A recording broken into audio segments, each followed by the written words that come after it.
Jules Verne's The Mysterious Island, a rare sequel from an author not known for them, and in this case, to 20,000 Leagues Under the Sea, his most famous work.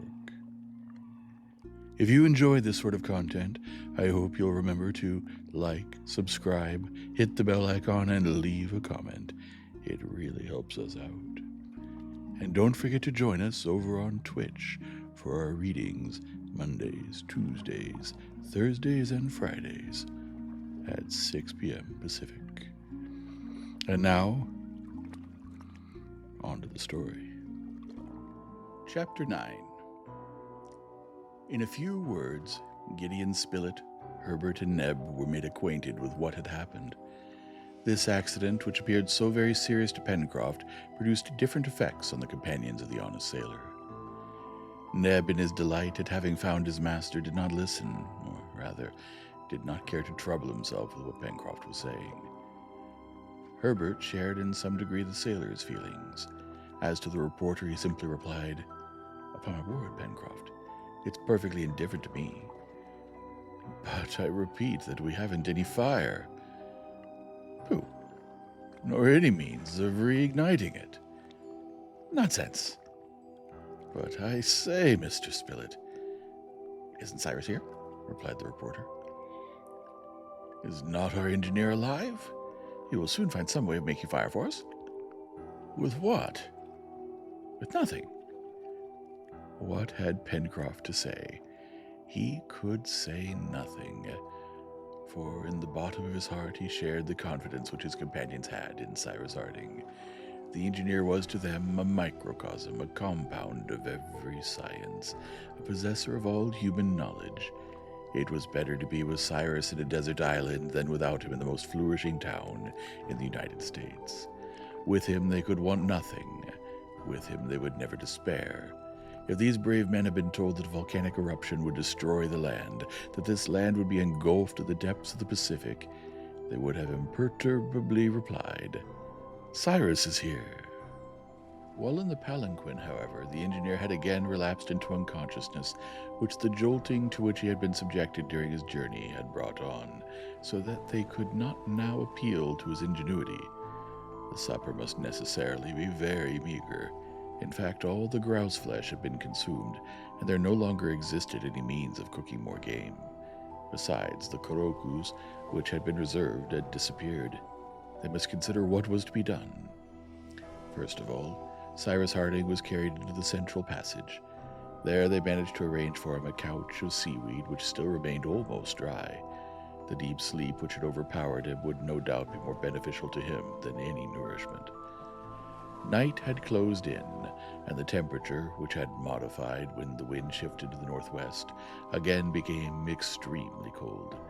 Also, the sea having destroyed the partitions which Pencroft had put up in certain places in the passage, the chimneys, on account of the draughts, had become scarcely habitable. The engineer's condition would therefore have been bad enough if his companions had not carefully covered him with their coats and waistcoats. Supper this evening was of course composed of the inevitable lithodomes, of which Herbert and Neb picked up a plentiful supply on the beach. However, to these mollusks the lad added some edible seaweed, which he gathered on high rocks, whose sides were only washed by the sea at the time of high tides. This seaweed, which belongs to the order of Fucaceae, of the genus Sargassum, produces, when dry, a gelatinous matter rich and nutritious. The reporter and his companions, after having eaten a quantity of lithodomes, sucked the sargassum, of which the taste was very tolerable. It is used in parts of the East very considerably by the natives. "Never mind," said the sailor. "The captain will help us soon." Meanwhile, the cold became very severe, and unhappily they had no means of defending themselves from it. The sailor, extremely vexed, tried in all sorts of ways to procure fire. Neb helped him in this work. He found some dry moss, and by striking together 2 pebbles he obtained some sparks, but the moss, not being inflammable enough, did not take fire, for the sparks were really only incandescent and not at all of the same consistency as those which are emitted from flint when struck in the same manner. The experiment, therefore, did not succeed. Pencroft, although he had no confidence in the proceeding, then tried rubbing 2 pieces of dry wood together as savages do. Certainly the movement which he and Neb exhibited, if it had been transformed into heat according to the new theory, would have been enough to heat the boiler of a steamer. It came to nothing. The bits of wood became hot, to be sure, but much less so than the operators themselves. After working an hour, Pencroft, who was in a complete state of perspiration, threw down the pieces of wood in disgust. I can never be made to believe that savages light their fires in this way. Let them say what they will, he exclaimed. I could sooner light my arms by rubbing them against each other. The sailor was wrong to despise the proceeding. Savages often kindle wood by means of rapid rubbing, but every sort of wood does not answer for the purpose. And besides, there is the knack, following the usual expression, and it is probable that Pencroft had not the knack. Pencroft's ill humor did not last long. Herbert had taken the bits of wood which he had turned down, and was exerting himself to rub them. The hardy sailor could not restrain a burst of laughter on seeing the efforts of the lad to succeed where he had failed. "Rub, my boy, rub." "I am rubbing," replied Herbert, laughing, "but I don't pretend to do anything else but warm myself instead of shivering, and soon I shall be as hot as you are, my good Pencroft." This soon happened. However, they were obliged to give up, for this night at least, the attempt to procure fire. Gideon Spilett repeated for the 20th time that Cyrus Harding would not have been troubled for so small a difficulty, and in the meantime he stretched himself in one of the passages on his bed of sand. Herbert, Neb, and Pencroft did the same, while Top slept at his master's feet. Next day, the 28th of March, when the engineer awoke about 8 in the morning, he saw his companions around him, watching his sleep, and, as on the day before, his first words were, "Island or continent?" This was his uppermost thought. "Well," replied Pencroft, "we don't know anything about it, Captain." "You don't know yet?" "But we shall know," rejoined Pencroft, "when you've guided us into the country." "I think I'm able to try it," replied the engineer, who, without much effort, rose and stood aright. "That's capital," cried the sailor. "I feel dreadfully weak," replied Harding. "Give me something to eat, my friends, and it will soon go off. You have fire, haven't you?" The question was not immediately replied to, but in a few seconds. "Alas, we have no fire. Or rather, Captain, we have it no longer," said Pencroft. And the sailor recounted all that had passed the day before. He amused the engineer by the history of the single match, then his abortive attempt to procure fire in the savage's way. "We shall consider," replied the engineer, "and if we do not find some substance similar to tinder—" "Well," asked the sailor. "Well, we'll make matches." "Chemicals?" "Chemicals. It is not more difficult than that," cried the reporter, striking the sailor on the shoulder. The latter did not think it so simple, but he did not protest. All went out. The weather had become very fine. The sun was rising from the sea's horizon, and touched with golden spangles the prismatic rugosities of the huge precipice. Having thrown a rapid glance around him, the engineer seated himself on a block of stone. Herbert offered him a few handfuls of shellfish and sargassum, saying, "It is all that we have, Captain Harding." "Thanks, my boy," replied Harding. "It will do, for this morning at least." He ate the wretched food with appetite and washed it down with a little fresh water drawn from the river in an immense shell. His companions, looking at him without speaking, then feeling somewhat refreshed, Cyrus Harding crossed his arms and said, "So, my friends, you do not know yet whether fate has thrown us on an island or on a continent?" "No, Captain," replied the boy. "We shall know tomorrow," said the engineer. "Till then, there's nothing to be done." "Yes," replied Pencroft. "What?" "Fire," said the sailor, who also had a fixed idea. "We will make it, Pencroft," replied Harding. "While you were carrying me yesterday, did I not see in the west a mountain which commands the country?" Yes, replied Spilett, a mountain which must be rather high. Well, replied the engineer, we will climb to the summit tomorrow, and then we shall see if this land is an island or a continent. Till then, I repeat, there is nothing to be done. Yes, fire, said the obstinate sailor again. But he will make us a fire, replied Gideon Spilett. Only have a little patience, Pencroft. The seaman looked at Spilett in a way which seemed to say, if it depended upon you to do it, we wouldn't taste roast meat very soon. But he was silent. Meanwhile, Captain Harding had made no reply. He appeared to be very little troubled by the question of fire. For a few minutes he remained absorbed in thought. Then again speaking, "My friends," said he, "our situation is perhaps deplorable, but at any rate it is very plain. Either we are on a continent, and then, at the expense of greater or less fatigue, we shall reach some inhabited place, or we are on an island. In the latter case, if the island is inhabited, we will try to get out of the scrape with the help of its inhabitants. If it is desert, we will try to get out of the scrape by ourselves." "Certainly nothing could be plainer," replied Pencroft. "But whether it is an island or a continent," asked Gideon Spilett, "whereabouts do you think, Cyrus, the storm has thrown us?" "Cannot say exactly," replied the engineer, "but I presume it's some land in the Pacific. In fact, when we left Richmond, the wind was blowing from the northeast, and its very violence greatly proves that it could not have varied.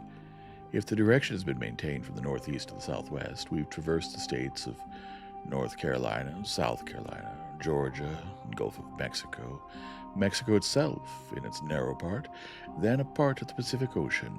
I cannot estimate the distance traversed by the balloon at less than 6,000 to 7,000 miles, and even supposing that the wind had varied half a quarter, it must have brought us either to the archipelago of Mendava, either on the Paumotus, or even if it had a greater strength than I supposed, to the land of New Zealand. If the last hypothesis is correct, it will be easy enough to get home again. English or Maori, we shall always find someone to whom we can speak. If, on the contrary, this is the coast of a desert island in some tiny archipelago, perhaps we shall be able to reconnoiter it from the summit of that peak which overlooks the country, and then we shall see how best to establish ourselves here, as if we are never to go away." "Never?" cried the reporter. "You say never, my dear Cyrus?" "Better to put things at the worst at first," replied the engineer, "and reserve the best for a surprise." "Well said," remarked Pencroft. "It is to be hoped, too, that this island, if it be one, is not situated just out of the course of ships. That would be really unlucky." "We shall not know what we have to rely on until we have first made the ascent of the mountain," replied the engineer. "But tomorrow, Captain," asked Herbert, "shall you be in a state to bear the fatigue of the ascent?" "I hope so," replied the engineer, "provided you and Pencroft, my boy, show yourselves quick and clever hunters." "Captain," said the sailor, "since you're speaking of game, if on my return I was as certain of roasting it as I am of bringing it back." "Bring it back all the same, Pencroft," replied Harding. It was then agreed that the engineer and the reporter were to pass the day at the Chimneys, so as to examine the shore and the upper plateau. Neb, Herbert, and the sailor were to return to the forest, renew their store of wood, and lay violent hands on every creature, feathered or hairy, which might come within their reach. They set out accordingly about 10 o'clock in the morning, Herbert confident, Neb joyous, Pencroft murmuring aside. "If, on my return, I find a fire at the house, I shall believe that the thunder itself came to light it." All three climbed the bank, and arrived at the angle made by the river. The sailor, stopping, said to his two companions, "Shall we begin by being hunters or woodmen?" "Hunters," replied Herbert. "There's Top already in quest." "We will hunt then," said the sailor, "and afterwards we can come back and collect our wood." This agreed to, Herbert, Neb, and Pencroft, after having torn 3 sticks from the trunk of a young fir, followed Top, who was bounding about among the long grass. This time the hunters, instead of following the course of the river, plunged straight into the heart of the forest. There were still the same trees, belonging for the most part to the pine family, In certain places, less crowded, growing in clumps, these pines exhibited considerable dimensions and appeared to indicate by their development that the country was situated in a higher latitude than the engineer had supposed. Glades, bristling with stumps worn away by time, were covered with dry wood, which formed an inexhaustible store of fuel. Then the glade passed, the underwood thickened again, and became almost impenetrable. It was difficult enough to find the way among the groups of trees without any beaten track, so the sailor from time to time broke off branches which might be easily recognized. But perhaps he was wrong not to follow the watercourse, as he and Herbert had done on their first excursion, for after walking an hour not a creature had shown itself. Top, running under the branches, only roused birds which could not be approached. Even the couroucous were invisible, and it was probable that the sailor would be obliged to return to the marshy part of the forest, in which he had so happily performed his grouse fishing. "Well, Pencroft," said Neb, in a slightly sarcastic tone, "if this is all the game which you promised to bring back to my master, it won't need a large fire to roast it." "Have patience," replied the sailor. "It isn't the game which will be wanting on our return." "Have you not confidence in Captain Hardin?" "Yes." "But you don't believe that he'll make fire?" "I shall believe it when the wood is blazing in the fireplace." "It will blaze, since my master has said so." "We shall see." Meanwhile, the sun had not reached the highest point in its course above the horizon. The exploration therefore continued, and was usefully marked by a discovery which Herbert made of a tree whose fruit was edible. This was the stone pine, which produces an excellent almond, very much esteemed in the temperate regions of America and Europe. These almonds were in a perfect state of maturity, and Herbert described them to his companions, who feasted on them. "Come," said Pencroft, "seaweed by way of bread, raw mussels for meat, and almonds for dessert. That's certainly a good dinner for those who have not a single match in their pocket." "We mustn't complain," said Herbert. "I'm not complaining, my boy. Only I repeat that meat is a little too much economized in this sort of meal." "Top has found something," cried Neb, who ran towards a thicket, in the midst of which the dog had disappeared, barking. With Top's barking were mingled curious gruntings. The sailor and Herbert had followed Neb. If there was game there, this was not the time to discuss how it was to be cooked, but rather how they were to get a hold of it. The hunters had scarcely entered the brush when they saw Top engage in a struggle with an animal which he was holding by the ear. This quadruped was a sort of pig, nearly 2 feet and a half long, of a blackish-brown color, lighter below, having hard, scanty hair. Its toes, then strongly fixed to the ground, seemed to be united by a membrane. Herbert recognized in this animal the capybara, that is to say, one of the largest members of the rodent order. Meanwhile, the capybara did not struggle against the dog. It stupidly rolled its eyes, deeply buried in a thick bed of fat. Perhaps it saw men for the first time. However, Neb, having tightened his grasp on his stick, was just going to fell the pig when the latter, tearing itself from Top's teeth, by which it was only held by the tip of its ear, uttered a vigorous grunt, rushed upon Herbert, almost overthrew him, and disappeared in the wood. "The rascal!" cried Pencroft. All three directly darted after Top, but at the moment when they joined him, the animal had disappeared under the waters of a large pond, shaded by venerable pines. Neb, Herbert, and Pencroft stopped, motionless. Top plunged into the water, but the capybara, hidden at the bottom of the pond, did not appear. "Let us wait," said the boy, "for he will soon come to the surface to breathe." "Won't he drown?" asked Neb. "No," replied Herbert, "since he has webbed feet and is almost an amphibious animal. But watch him." Top remained in the water. Pencroft and his two companions went to different parts of the bank, so as to cut off the retreat to the capybara, which the dog was looking for beneath the water. Herbert was not mistaken. In a few minutes the animal appeared on the surface of the water. Top was upon it in a bound and kept it from plunging again. An instant later the capybara, dragged to the bank, was killed by a blow from Neb's stick. "Hurrah!" cried Pencroft, who was always ready with this cry of triumph. "Give me but a good fire, and this pig shall be gnawed to the bones."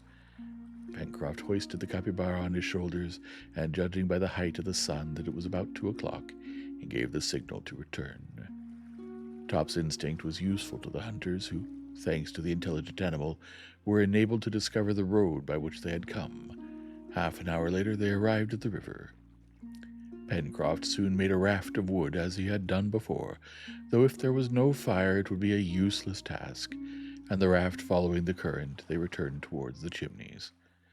But the sailor had not gone 50 paces when he stopped, and again, uttering a tremendous hurrah, pointed towards the angle of the cliff. "Herbert, Neb, look!" he shouted. Smoke was escaping and curling up among the rocks. End of Chapter 9. Chapter 10. In a few minutes, the 3 hunters were before a crackling fire.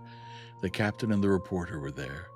Pencroft looked from one to the other, his capybara in his hand, without saying a word. "Well, yes, my brave fellow," cried the reporter. "Fire, real fire, which will roast this splendid pig perfectly, and we will have a feast presently." "But who lighted it?" asked Pencroft. "The sun." Gideon Spilett was quite right in his reply. It was the sun which had furnished the heat which so astonished Pencroft. The sailor could scarcely believe his eyes, and he was so amazed that he did not think of questioning the engineer. "Had you a burning glass, sir?" asked Herbert of Harding. "No, my boy, but I made one." And he showed the apparatus which served for a burning glass. It was simply 2 glasses which he had taken from his own and the reporter's watches. Having filled them with water and rendered their edges adhesive by means of a little clay, he thus fabricated a regular burning glass, which, concentrating the solar rays on some very dry moss, soon caused it to blaze. The sailor considered the apparatus. Then he gazed at the engineer without saying a word. Only a look plainly expressed his opinion that if Cyrus Harding was not a magician, he was certainly no ordinary man. At last speech returned to him, and he cried, "Note that, Mr. Spilett, note that down on your paper." "It is noted," replied the reporter. Then Neb helping him, the seaman arranged the spit, and the capybara, properly cleaned, was soon roasting like a suckling pig before a clear, crackling fire. The Chimneys had again become more habitable, not only because the passages were warmed by the fire, but because the partitions of wood and mud had been re-established. It was evident that the engineer and his companions had employed their day well. Cyrus Harding had almost entirely recovered his strength, and had proved it by climbing to the upper plateau. From this point, his eye, accustomed to estimate heights and distances, was fixed for a long time on the cone, the summit of which he wished to reach the next day. The mountain, situated about 6 miles to the northwest, appeared to him to measure 3,500 feet above the level of the sea. Consequently, the gaze of an observer posted on its summit would extend over a radius of at least 50 miles. Therefore, it was probable that Harding could easily solve the question of island or continent, to which he attached so much importance. They supped capitally. The flesh of the capybara was declared excellent. The sargassum and the almonds of the stone pine completed the repast, during which the engineer spoke little. He was preoccupied with projects for the next day. Once or twice Pencroft gave forth some ideas upon what it would be best to do, but Cyrus Harding, who was evidently of a methodical mind, only shook his head without uttering a word. "Tomorrow," he repeated, "we shall know what we have to depend upon, and we will act accordingly." The meal ended, fresh armfuls of wood were thrown on the fire, and the inhabitants of the Chimneys, including the faithful Top, were soon buried in a deep sleep. No incident disturbed this peaceful night, and the next day, the 29th of March, fresh and active, they awoke, ready to undertake the excursion which must determine their fate. All was ready for the start. The remains of the capybara would be enough to sustain Harding and his companions for at least 24 hours. Besides, they hoped to find more food on the way. As the glasses had been returned to the watches of the engineer and reporter, Pencroft burned a little linen to serve as tinder. As to flint, that would not be wanting in these regions of plutonic origin. It was 7:30 in the morning when the explorers, armed with sticks, left the Chimneys, following Pencroft's advice. It appeared best to take the road already traversed through the forest and to return by another route. It was also the most direct way to reach the mountain. They turned the south angle and followed the left bank of the river, which was abandoned at the point where it formed an elbow towards the southwest. The path already trodden under the evergreen trees was found, and at 9 o'clock Cyrus Harding and his companions had reached the western border of the forest. The ground, till then, very little undulated, boggy at first, dry and sandy afterwards, had a gentle slope which ascended from the shore towards the interior of the country. A few very timid animals were seen under the forest trees. Top quickly started them, but his master soon called him back, for the time had not come to commence hunting. That would be attended to later. The engineer was not a man who would allow himself to be diverted from his fixed idea. It might even have been said that he did not observe the country at all, either in its configuration or in its natural productions, his great aim being to climb the mountain before him, and therefore straight towards it he went. At 10 o'clock a halt of a few minutes was made. On leaving the forest, the mountain system of the country appeared before the explorer. The mountain was composed of 2 cones. The first, truncated at a height of about 2,500 feet, was sustained by buttresses which appeared to branch out like the talons of an immense claw set on the ground. Between these were narrow valleys, bristling with trees, the last clumps of which rose to the top of the lowest cone. There appeared to be less vegetation on that side of the mountain which was exposed to the northeast, and deep fissures could be seen which, no doubt, were watercourses. On the first cone rested a second, slightly rounded and placed a little on one side, like a great round hat cocked over the ear. A Scotchman would have said his bonnet was a thautegie. It appeared formed of bare earth, here and there pierced by reddish rocks. They wished to reach the second cone, and proceeding along the ridge of the spurs seemed to be the best way by which to gain it. "We are on volcanic ground," Cyrus Harding had said, and his companions following him began to ascend by degrees on the back of a spur which, by a winding and consequently more accessible path, joined the plateau.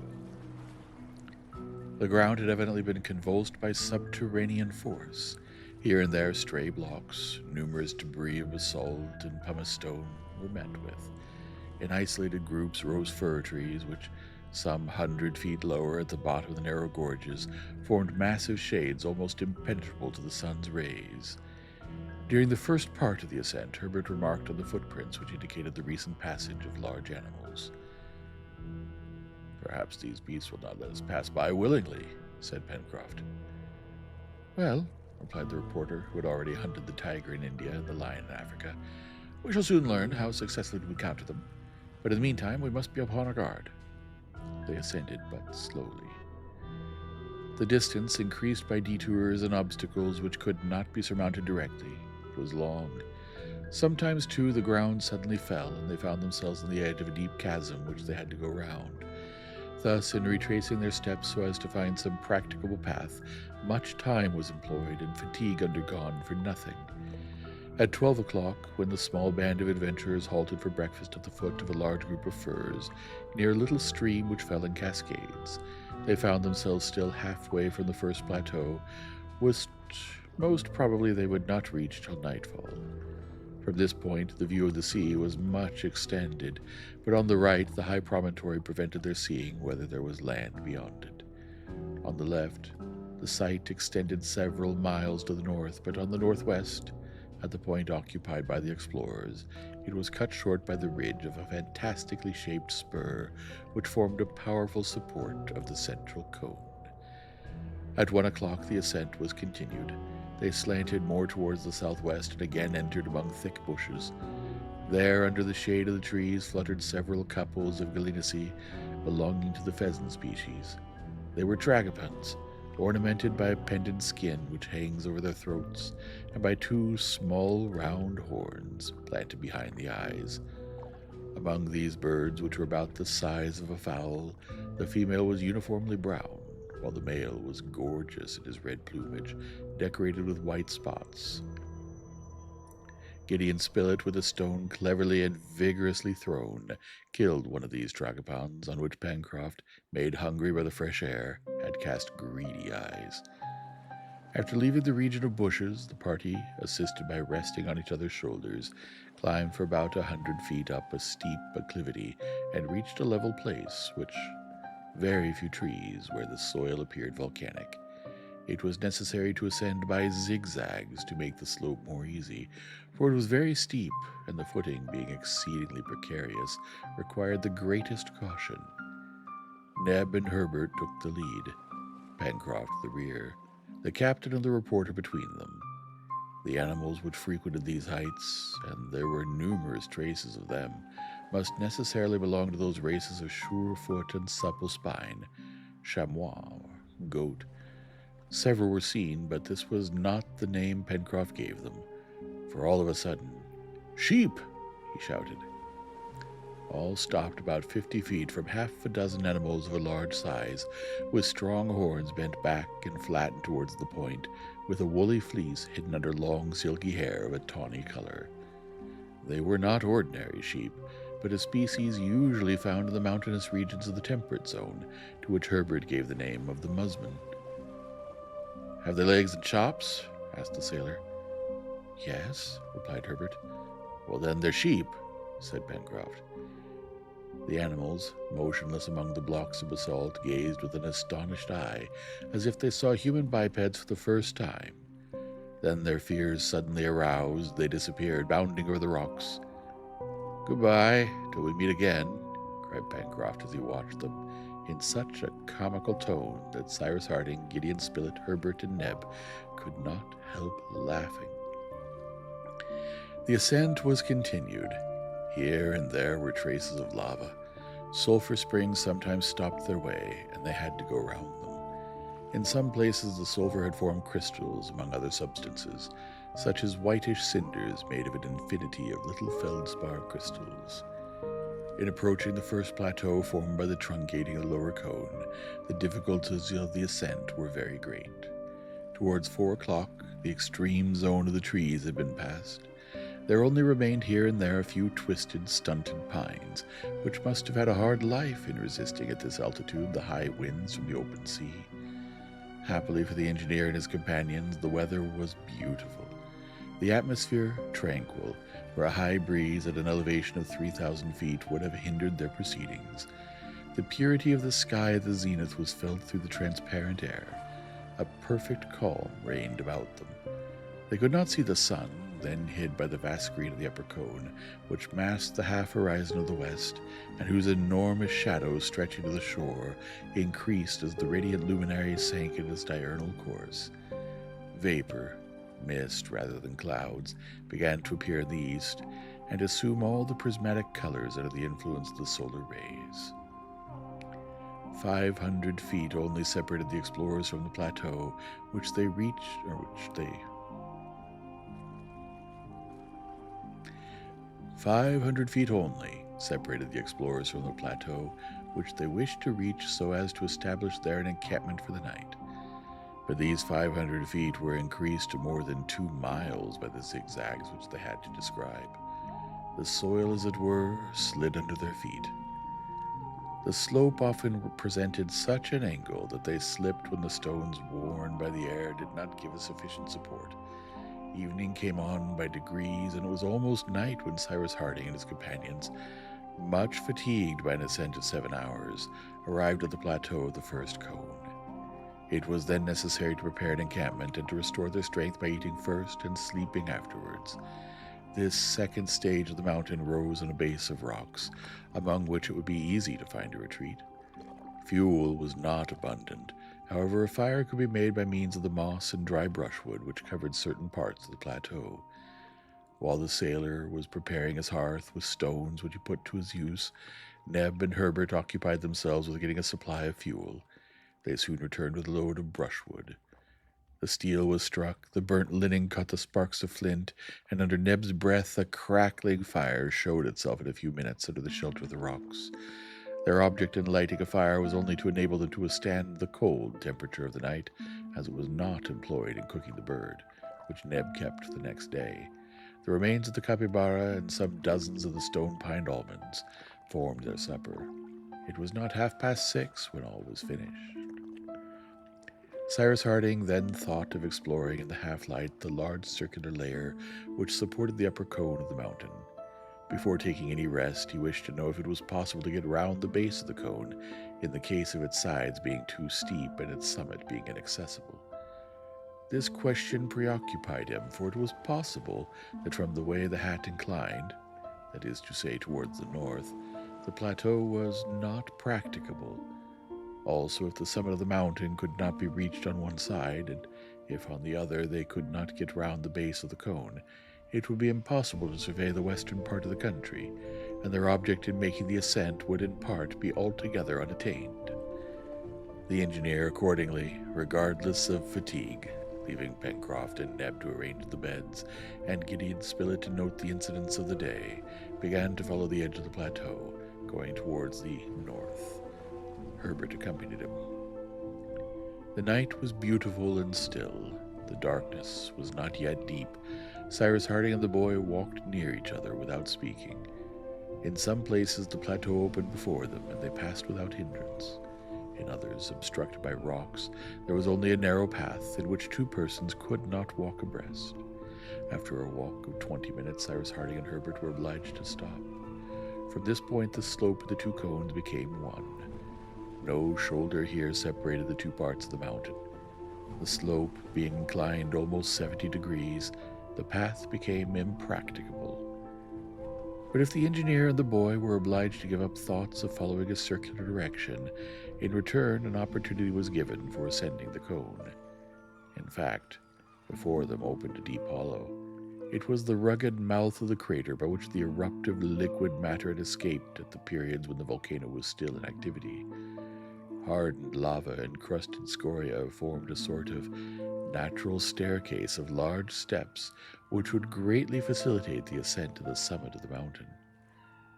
Harding took all this in at a glance, and without hesitating, followed by the lad, he entered the enormous chasm in the midst of an increasing obscurity.